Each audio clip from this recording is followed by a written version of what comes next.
সরকারের অত্যন্ত বড়সড় সিদ্ধান্ত, এবার থেকে ১,৫০০ টাকার বদলে ২১০০ টাকা প্রতি মাসে পাবেন মহিলারা। মহারাষ্ট্রে কিছুদিন আগেই বিধানসভা নির্বাচন হয়েছে। বিজেপির মহাজোট বিরাট জয় পেয়েছে। এই নির্বাচনের আগেই মহারাষ্ট্রে মহিলারা প্রতি মাসে ১,৫০০ টাকা করে ভাতা পেতেন লাডলি বহন যোজনাতে।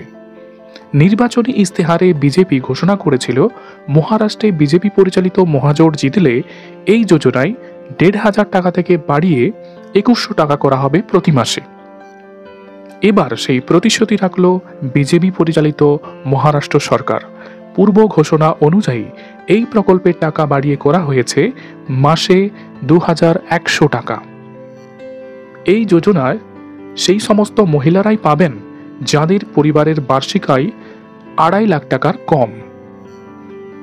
নির্বাচনী ইস্তেহারে এই যোজনার কাউন্টার হিসাবে কংগ্রেস পরিচালিত বিরোধী জোট মহিলাদের জন্য মহালক্ষ্মী স্কিমে মাসে ৩,০০০ টাকা দেওয়ার কথা বলেছিল, কিন্তু এই ঘোষণাতেও কোনো কাজে আসেনি কংগ্রেসের জন্য। বিজেপি পরিচালিত মহাজোট মহারাষ্ট্রে জয়ী হয়।